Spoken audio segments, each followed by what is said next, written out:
Our top 50 rankings at Elite Prospects have now gone live, and on today's show, we'll be breaking down the top prospects in the 2026 NHL Draft.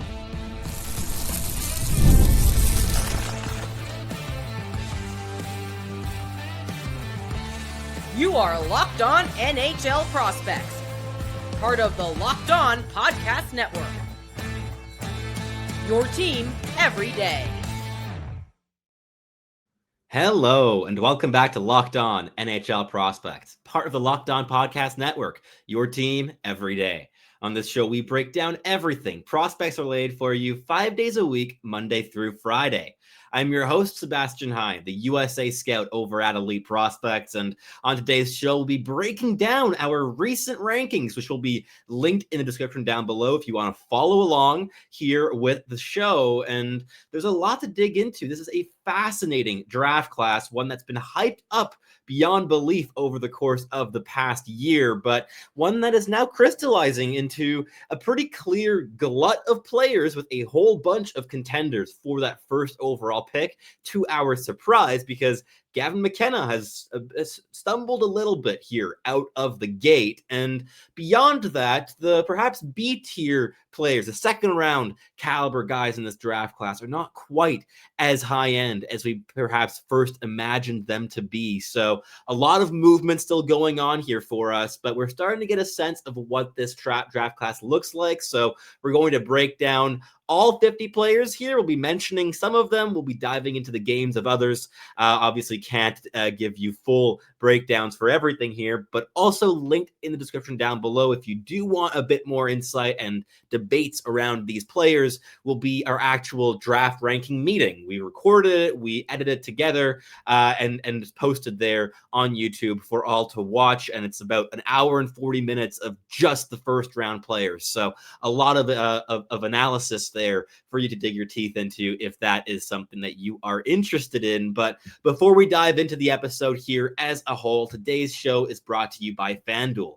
Download the FanDuel app right now by visiting FanDuel.com and win $300 in bonus bets if you win your first $5 bet. So with these rankings, we're going to be breaking down the top 15 in the first 10 minutes of the show. And then in the middle segment, we'll be moving on to the back half of the first round. And we'll be wrapping it up with the second round caliber guys between 33rd and 50th overall. We don't have time for the honorable mentions, but there are some interesting ones in there if you want to go check out the article. And yeah, that's the outlook here today. So let's just dig straight in because we have a lot of guys to cover. And I will also note, we're doing 3 episodes breaking down these rankings from different perspectives. This is the holistic one of the full ranking.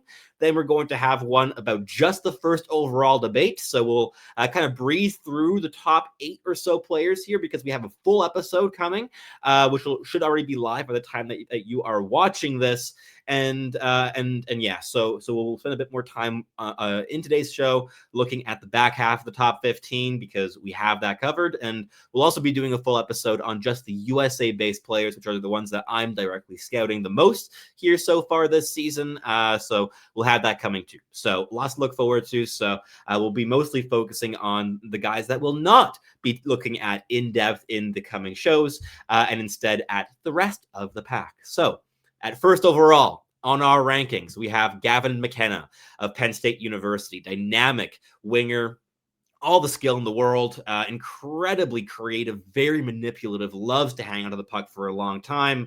But he's stumbled out of the gate here early in the season. The pace and the physicality of the NCAA have been a bit overwhelming at times. He's been kind of tuning in and out of his defensive duties. And on top of that, the production has been very good, but not world-beating. And after the campaigns of guys like Celebrini and Fantilli in recent draft year seasons, the expectations were through the roof for talent like Gavin McKenna, but we still kept him here at number 1 because he's shown us over the course of the past 2.5 years that he has had so much more talent than anyone else in this draft class. So a poor 2.5 months to start the campaign, where he's still putting up some really strong underlying numbers. The playmaking generation is off the charts good, even if the end product hasn't been there just yet. There is a lot kind of in the undercurrent still going right with Gavin McKenna, but there's definitely a debate to be had here. And we did have the conversation. We chucked in the name of the next two players that we'll be mentioning here, but still, McKenna is a guy that is going to be especially a debate for us in our January rankings, because at that point he's going to have to prove to us that he's worth keeping that slot. Right now, we're keeping it on the basis of what he's shown in years past. But moving swiftly forward, we've got Ivar Stenberg and Chase Reed at numbers 2 and 3. We had this debate between these three players basically for that number 1 slot. Ivar Stenberg has been breaking records with his SHL production so far this season. Another winger with incredible amounts of skill, very intelligent player, strong handler, great passer, elite hockey IQ, and yet this is a player that could certainly surpass Gavin McKenna by year's end. He's showing it against better competition. He's performing better in those minutes. He's more refined physically and is really adapting well to the pace of professional hockey. So definitely a player to keep an eye on, and one who has a lot of votes in his favor, even among our scouting staff for that first overall slot. At number 3, Chase Reed, very mobile right shot defenseman. He's got the handling, the skating, the physicality to project in a top pairing role in the National Hockey League. He's quite refined in his decision making. He doesn't take on big risks. He's really a guy that can ease things down when the puck is on his stick and doesn't present the same chaos as the next player on our board at number 4, Keaton Verhoff of the University of North Dakota, a big physical right shot defenseman, will probably be able to play 23 plus minutes a night in the National Hockey League when he does arrive. He's got a booming shot from the power play, can run things through his hands as well. He's got a really good playmaking toolkit as well. And even though he's not the most fluid of skaters, he makes up for it with a really high motor and stride rate. He works incredibly hard. He's unbelievably aggressive, and he stands at over 6'3". So he's got the size, he's got decent enough mobility, and every single tool in the world that an NHL team's going to be looking for. So Keaton Verhoff is right there in the conversation, as well as Ethan Belchets, the power forward from the Windsor Spitfires in the OHL at number 5. Got a lot going for him in terms of net driving power skills, really good skill on the puck, really creative, heavy shot. He's a guy to keep an eye on. One of my favorite players in the draft class has molded his game after Lane Hudson, and that's Xavier Villeneuve of the Blainville-Boisbriand Armada in the QMJHL. Has first power play upside, really mobile, fantastic skater, and is able to contribute in all 3 zones. He's got a high motor as well. Don't think of him as like an undersized lightweight. This guy really is worth his weight in gold in more ways than one. At number 7, we've got the top center in the draft class, and that's out of the USHL and the Muskegon Lumberjacks. Tynan Lawrence, a two-way guy with a bunch of speed, is able to play in all 3 zones and is a leader in the making. He led the Lumberjacks to a Clark Cup championship last season. It's a D-1, and he's young for this draft class. He's a late August birthday for this year, so to do that as a D-1 is all the more impressive, and he's a player with just a lot going for him in terms of top 6 projection in the National Hockey League. But the question is, which skill could propel him to a top line role at the end of the day?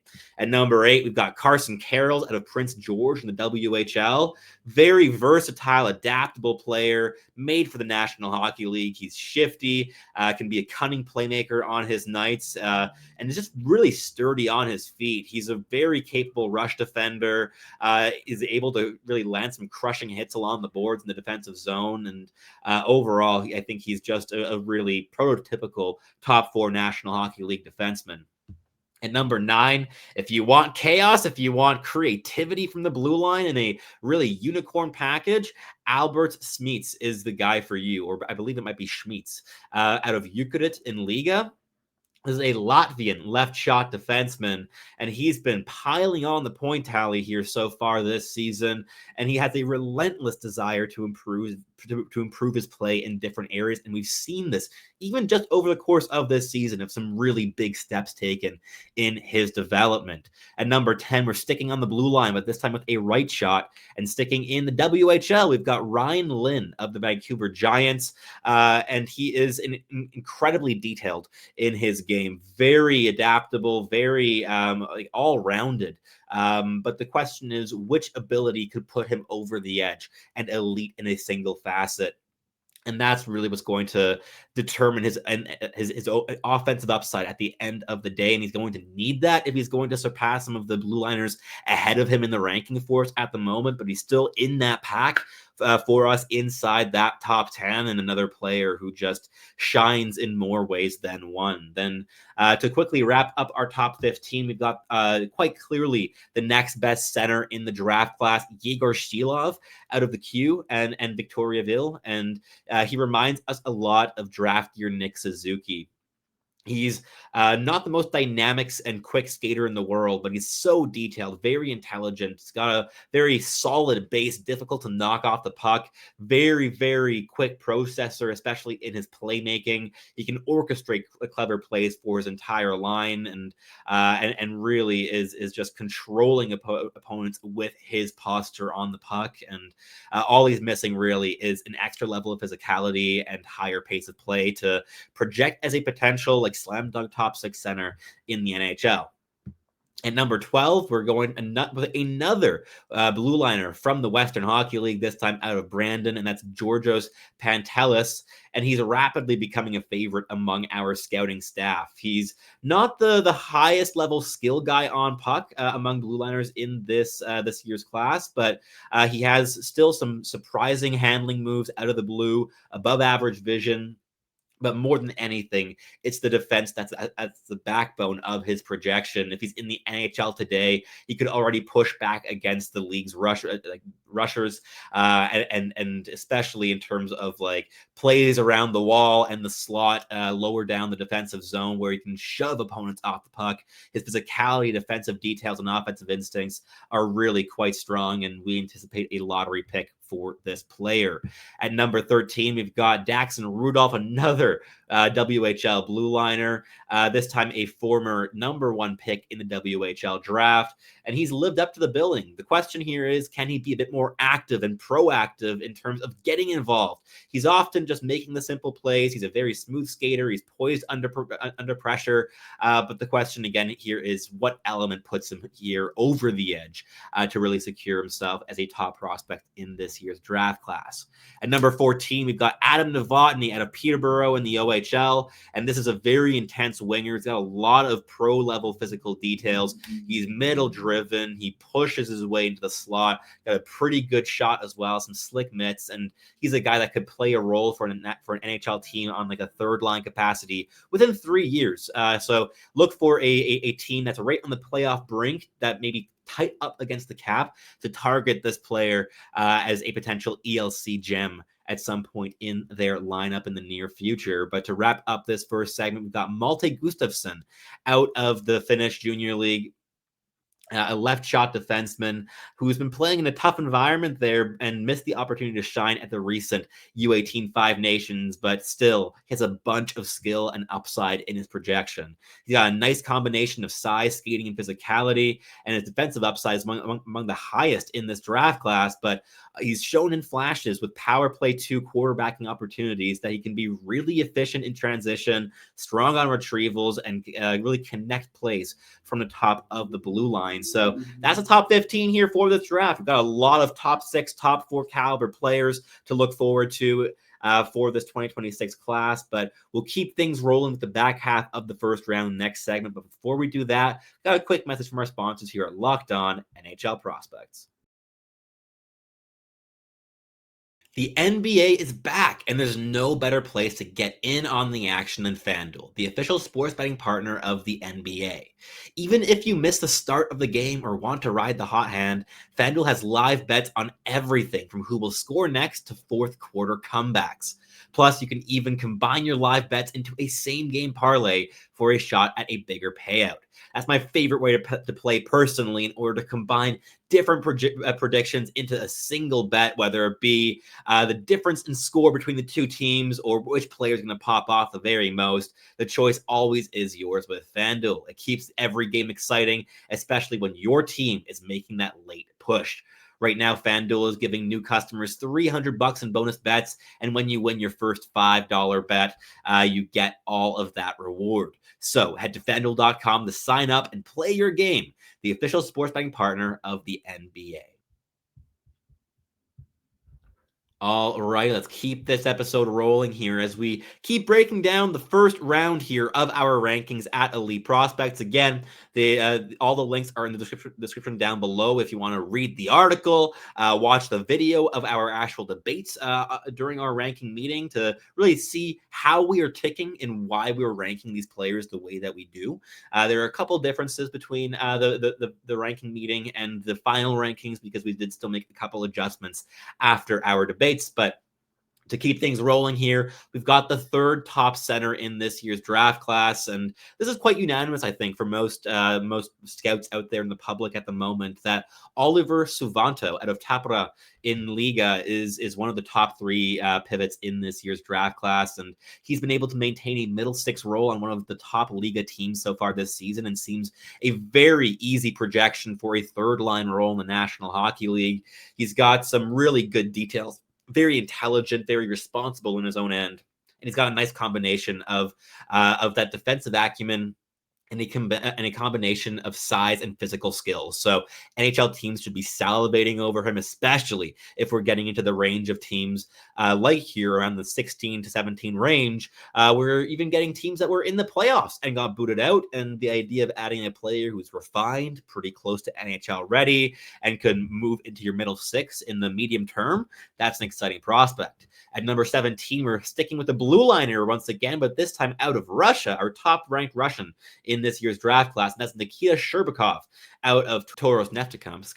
And he's not a guy that has a stat line that you would expect to see this high up in rankings. The offense hasn't gotten there just yet, but he's one of the most projectable defensemen in this year's draft class. A real calming presence from the blue line, very mature, and he has a nice combination of reach and mobility to just kill plays time and time again.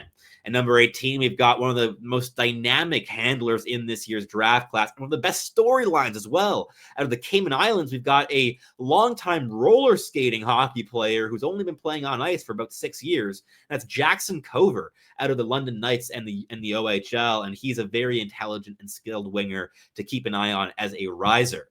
Alexander Command is another riser for us, a center out of the Swedish Junior League in the Örebro system.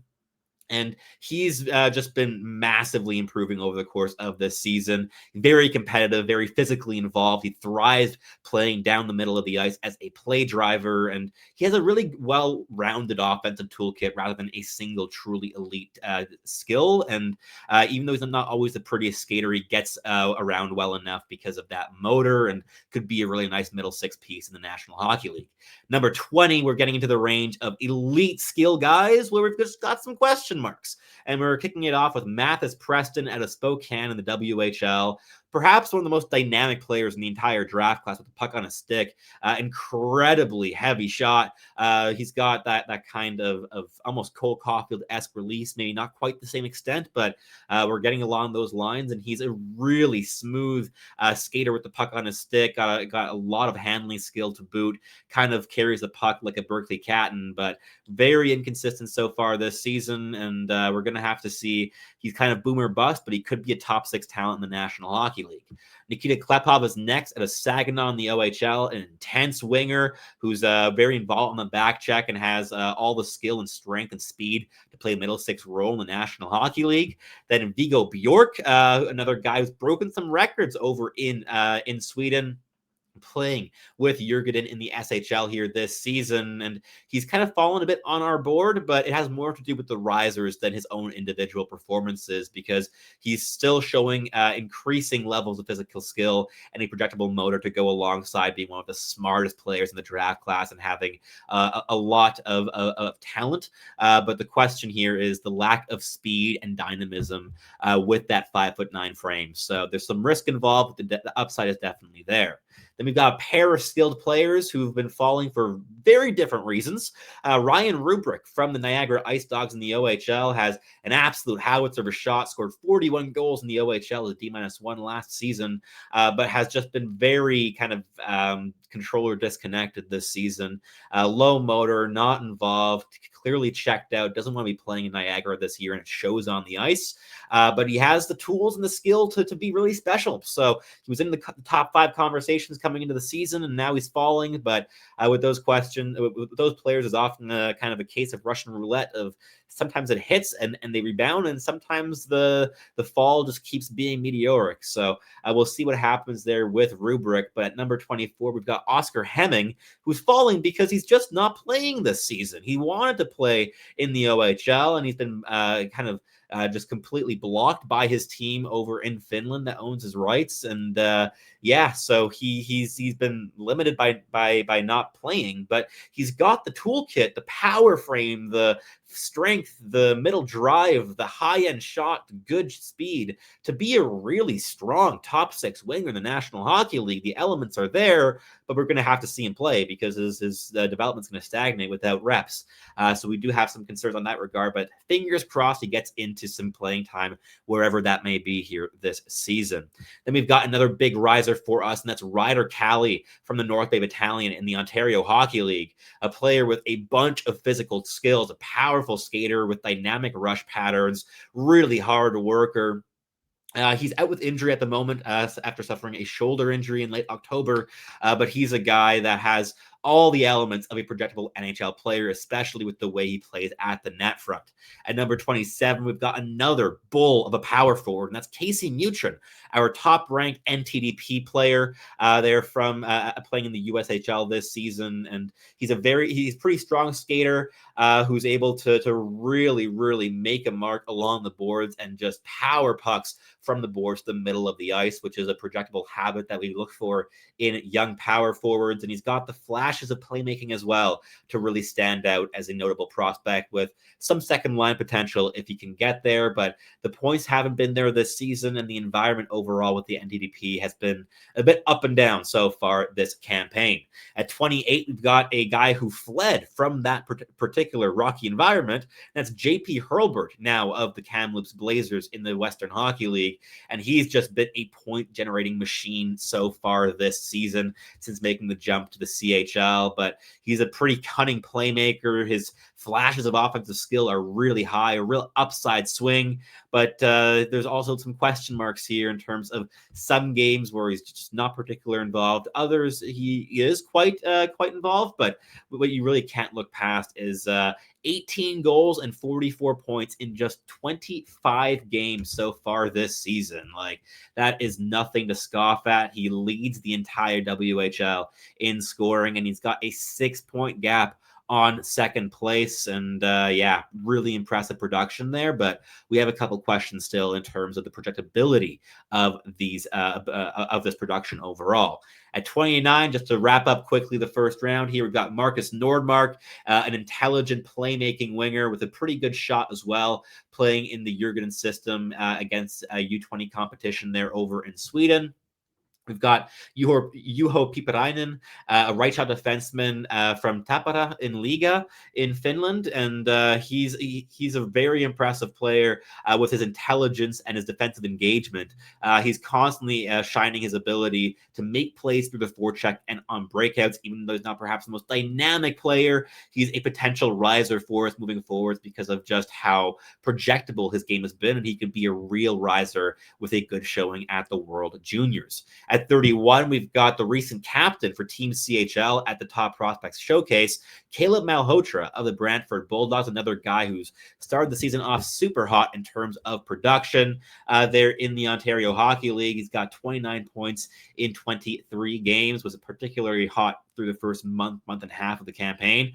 And he's a guy that brings a lot of good two-way habits. The question here is are any skill abilities really going to shine through as separating assets at the next level? But he's definitely a straightforward projection for a third-line National Hockey League role. But to wrap things up here, we're sticking, again, with the Western Hockey League, and this time it's one of the Ruck twins, Liam Ruck of the Medicine Hat Tigers. He's the playmaker between the two of them, and he would be one of the top scorers in the WHL so far this season, were it not for a bit of a lack of luck to start off the campaign. But he's a really high-paced play connector who's able to feather pucks perfectly into space for his teammates to skate into. And he's already an NHL caliber thinker, passer, and shooter, but will have to really add a little bit more to the physical side of the game and add a bit more explosiveness in his skating. But that is it here for the second segment. In the final one, we'll do a quick fire to wrap up the top 50. But before we do that, a quick message here from our sponsors at Locked On NHL Prospect. When I'm hydrated, everything just works better. My focus, energy, even my skin. That's why I've been using DripDrop. It's doctor-developed hydration that keeps me running at full power no matter what my day might look like. DripDrop isn't your average sports drink. It delivers 3 times the electrolytes and half the sugar of leading brands using science-backed formula trusted by medical professionals, firefighters, and over 90% of top college and pro teams. Hydration has become a non-negotiable for me. DripDrop helps me feel sharper, calmer, and honestly just better overall. Right now, it's offering podcast listeners 20% off your first order. Go to dripdrop.com and use promo code LOCKEDONNHL for 20% off. Stock up now before the heat hits hard, and keep your body and mind performing at their best with DripDrop. All right, let's wrap up the show here relatively quickly here in the third segment, as we've got about 18 more players to look through here in our top 50 rankings, and we've got quite a variety of profiles here to wrap up our rankings and to really kick off the first half of our second round. And I think this is kind of the range, maybe a bit earlier than this, where you see a bit of a drop off compared to perhaps where we were hoping to see players pushing this season. You're seeing a bit more long shot swings for second line upside, or comparably on defense for second pairing upside, or you're looking at guys that don't have that really high ceiling, but are relatively safe bets, I guess, with, like, by draft standards, you're talking in this range of like a 50-50 shot at a bottom 6 guy through physical habits, defensive impact, so on and so forth. So to kick things off, we've got Brooks Rogowski, a massive 6'7" center who crashes the net, follows up loose pucks, isn't the most skilled guy in the world, but he's pretty good in terms of the skating, the mobility for a guy of his size, but is more of a shutdown 4C projection who's just a specialist and a unicorn in that role. At 34, we've got Alessandro Di Iorio, who, after missing some time with a preseason injury, only got his start here in November, and he didn't start the year off the most productively, but he's also shown some pretty impressive scoring tools in terms of the range, the anticipation, the contact skill, but the agility is a bit of lacking here. But with a good shot, right shot center, there's a lot to like with Di Iorio, but definitely some question marks here still remaining as well. We've got another one of the Plant brothers here. We've already got Max and Zam ripping it up in the NCAA, but Victor Plant is doing so with the NTDP, and he's been the engine for them night in, night out. Very high motor, very intelligent, and a very strong playmaker. That's kind of the MO of all the Plant brothers, is being undersized, really hardworking, going to the dirty areas, and just being really quick processing playmakers. And Victor Plant might be the best of the 3 at the same age. So he's a guy that could be a middle 6 NHL playmaker at the end of the day. Sticking in the USA, we're going to college this time around for Ilya Morozov from Miami, Ohio. And he's a really big physical net front presence. Got a good catch and release wrist shot, very direct, very just reliable. He's been just sprung into top line minutes as a freshman. Wasn't even expected to play college hockey this season, and he's been very comfortably playing top opposition every single night. And he's a guy that could be a really nice third line center in the National Hockey League. At 37, we've got Charlie Morrison of the Quebec Ramparts in the Quebec Quebec Maritime Junior Hockey League. And he's a 6'3" blue liner who just does a lot of nice, subtle little things defensively, keeps his on-puck game safe and simple, and emphatically wins his puck battles. So a guy that could be a really nice shutdown guy as a number 4, number 5 in the NHL someday. Similar projection in the NTDP, we've got Luke Scherer, big right shot defenseman who already looks like a National Hockey League player with the strength and the mobility and just the overall power he possesses. But he's been holding himself back a little bit too much, I think, this season. He's got the mobility to really activate up, go like end to end in his rushes. But overall, I think that the question here is he going to be able to create proactively at the next level? And kind of the consistency offensively has been teetering a bit this season, and defensively he's been more good than great to start things off. But he's got every tool in the book, so he sticks in in a very solid spot in our rankings nonetheless. At 39, we've got William Hawkinson, a left shot defenseman out of Luleå in the SHL, who's been playing really solidly there at the pro level, and he's one of the safer projections in this range. He's big, he's smooth skating like most Swedish defensemen, and can just eat big minutes while playing an unspectacular style of game.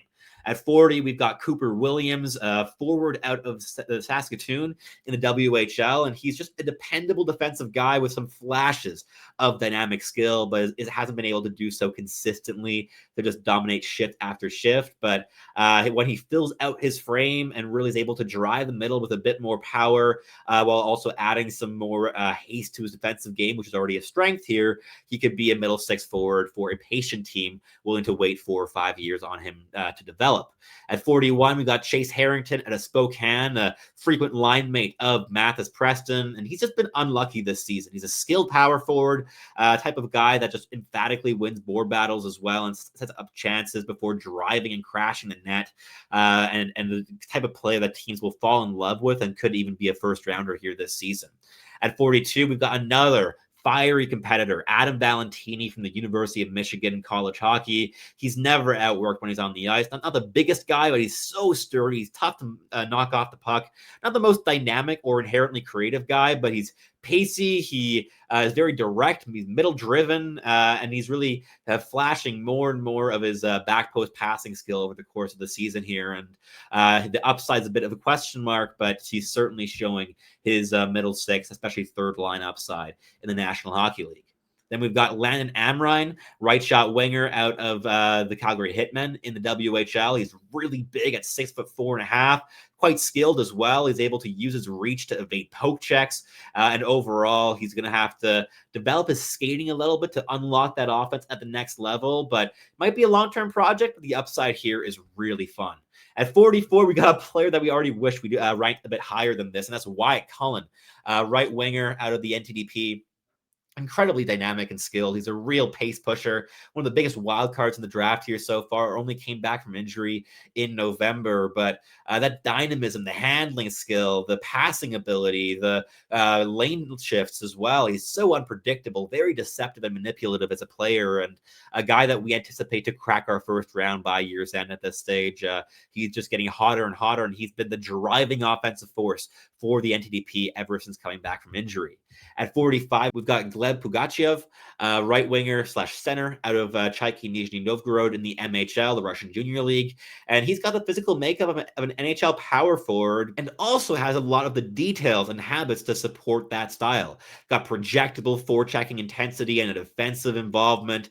He sticks to opponents like glue, and he's a pretty high certainty NHL player, but the skill level is the bigger question mark here. Might just be a fourth liner at the end of the day, but his likelihood of hitting that upside is very high for this range. At 46, sticking in Russia, we've got Viktor Fyodorov, a center from the Torpedo Gorky system in the VHL currently, and he's a very likable player. He's very intelligent on puck. He is aware of his surroundings, doesn't have any elite attributes, and he is a bit undersized, but he's flash skill as a connective and playmaking forward.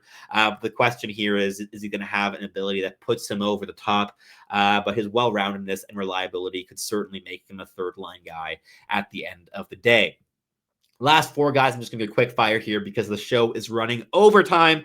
And we've got Simas Ignatavicius, a center playing in the Swiss National League currently with Genève.